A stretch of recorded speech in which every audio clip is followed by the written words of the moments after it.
Thanks for joining us at XM.com. This is a special report video. I'm Christina Marujos, and joining me today is Marios Hadjikyriacos, investment analyst. We'll be having a look at the earnings season. Now, Marios, we don't have a lot of post-virus outbreak data, so guidance by corporate executives will be very important in giving us an idea of the pandemic aftermath in the economy. Although this pandemic has had a huge global impact, it appears that some industries have been hit exceptionally hard, like aviation. Do you think they will recover after all this? Well, some of them will, Christina, but unfortunately some others won't. So the worst hit sector have been cruise liners. The 30 biggest cruise liners are actually the worst performing stocks on the S&P 500 this year. They are down from 70% to 80%, which shows you that the market is really attaching a default probability on these companies. And with good reason.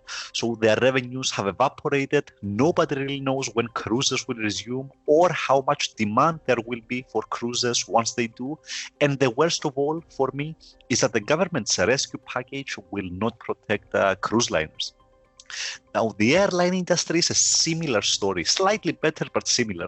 Nobody knows when planes will be flying again, but the important distinction is that airlines will be bailed out. So the default risk for these companies is much lower compared to cruise liners, for example. Now, another group that has been hit very hard and might see defaults are small oil producers. Now, a lot of these companies have taken on a lot of debt in recent years, and now that the oil price has plunged, many of them will likely face default. Well, it appears, though, that some other corporations have actually benefited from the whole situation. Is this sustainable, though? Well, the companies that have benefited are mainly those that profit from people staying at home. So a good example would be gaming stocks like Electronic Arts, Activision Blizzard, or Netflix, for example. If you're stuck at home, suddenly you have a lot of time to watch series.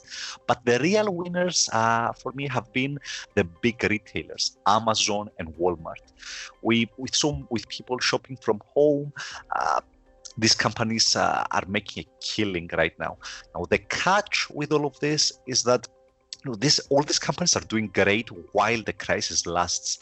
But once it starts, once the crisis ends and things go back to normal and people start going out again, then suddenly all of these stocks might not do as well. Of course, having a look at the two extremes, there's a group of companies that's in the middle that have been affected by the pandemic, but not too dramatically. How do you think they can weather the storm? Now, this is actually my favorite group of companies, or the most attractive one rather. So companies that have taken a hit, but they have good long-term growth stories, they have strong management, and most importantly, healthy balance sheets to help them weather out this storm. So a good example here would be NVIDIA, the graphic card maker. So it took a hit initially, but it has very close ties to the gaming industry, which is doing very well, and a very clean balance sheet. So the stock is actually performing very well right now. Now, another example of this would be big oil producers. We were just saying that small oil producers might see waves of defaults, but giants like ExxonMobil and Chevron are probably in a very good situation to take advantage of that. These companies have very healthy balance sheets, and if we start to see a wave of defaults in the energy sector from smaller companies, these bigger ones will be there to buy the assets of the insolvent companies for pennies on the dollar. That will help them increase their market share and put them at a competitive advantage in the longer term. Now, another example here would be Disney. The company's stock is still down 30% for the year, and indeed, nobody knows when the theme parks will reopen or when the films will be back on theaters. But Disney is a good company. It has very strong long-term growth prospects, and it also has a streaming service which it launched recently and which is growing very quickly. So I would. It seems quite. The long-term outlook for Disney looks quite favorable to me. Mm-hmm. And now to wrap it all up, what do you think investors will have to look out for in the long term? Well, I would argue that No, for investors with a long time horizon, the real value is with the group we're just discussing. Names that have taken a hit, but they have strong long-term growth prospects and clean balance sheets. Those companies will survive, and their stocks right now may seem like they're trading at a discount in a sense.